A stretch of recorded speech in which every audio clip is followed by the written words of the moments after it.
Christmas is just around the corner, depending on when you're watching, but for me it's October, so the supermarkets have been flogging Christmas cakes for a couple of weeks already. So I feel absolutely no shame in feeding into that seasonal market with a quick review for the Grinch Christmas Adventures, Merry and Mischievous Edition, which recently released on PC and consoles and on Xbox Game Pass. So it's no cost if you're a subscriber. And that's a good thing, because you probably don't want to be spending money on this one. Watch on and I'll tell you why. Taking Dr. Seuss's grumpy green grouch and putting him into a video game shouldn't be that hard. He's a platforming character in waiting, ready to explore the cozy Christmas world of Whoville and beyond. I can only imagine what such a high-quality game would look like, because this isn't it. But it's not completely without redemption. It's a bit crap, yes, but McDonald's has been in business for years, which proves that people will pay for and willingly eat absolute slop. So there is a market for this stuff, and a demographic that makes sense. Kids and their parents. To the game's credit, there is co-op play for almost the entire game. You do have to lumber through the tutorial level before Grinch is reunited with his happy hound, Max, which is who player 2 will play as. And if you're playing solo, you get to control both characters by switching between them to solve some very, very basic, I can't call them puzzles. One stands on a button, the other goes through the locked gate. It's not a puzzle. But for young kids, it's sharing the interactive moments between co-op players. In that sense, it has some good ideas and intentions. They're just not delivered with the same care and attention as a well-wrapped gift.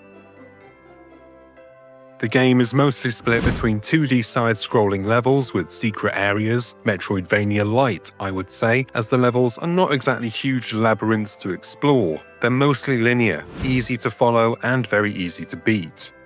Enemies are consistent throughout the game, using the same enemy types, just in different dressings, like the spiders being swapped for stockings, and so on.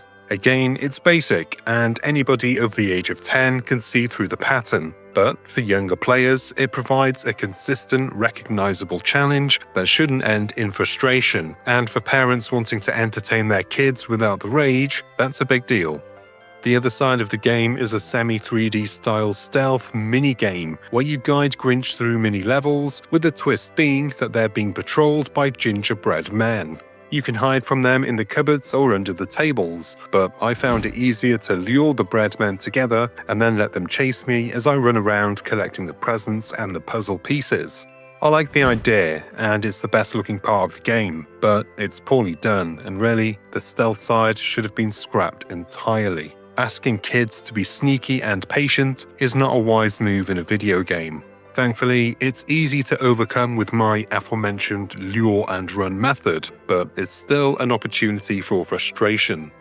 And to glue the two sides together, we even get something that's quite rare in licensed games, where talking headshots usually do the heavy work, but here we've got actual narration, all delivered in Dr. Seuss-style rhyme, of course, though I'm sure my fellow students of fine English literature will attest that the poetry doth not holdeth a candle to ye old original. But for the kids, they don't care.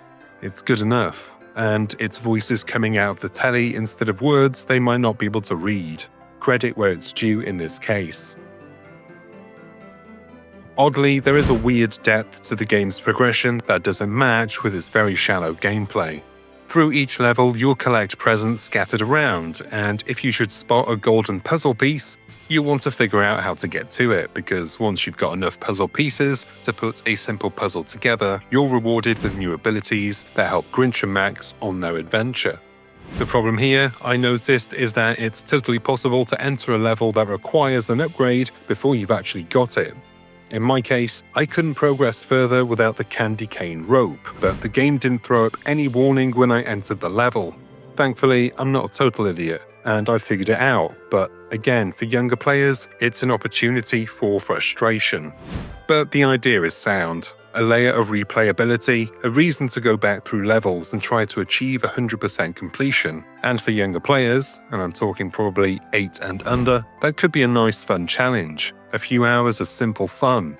Kids don't care about slightly janky animations. They can adapt to iffy platforming controls. They can see the fun that the grown-ups can't. I guarantee there will be some kids roaring on the floor at seeing Grinch fall to his doom, or being chased by a gingerbread man. Personally, my humour is a little bit more matured and refined, so it doesn't quite tickle me. I can't call this a terrible game. It works, and I even found myself saying, meh, one more level, mainly for the sake of being able to judge it fairly, but also because it wasn't totally crap. It didn't need much brain power, and I was interested enough to see if the game could surprise me at all, but I can't call it a good game either. It's a poor platformer by modern standards with iffy controls and poor animations that really do portray the character and his wacky manner. He feels really stiff, awkward, like a cheap action figure without all the cool moving parts.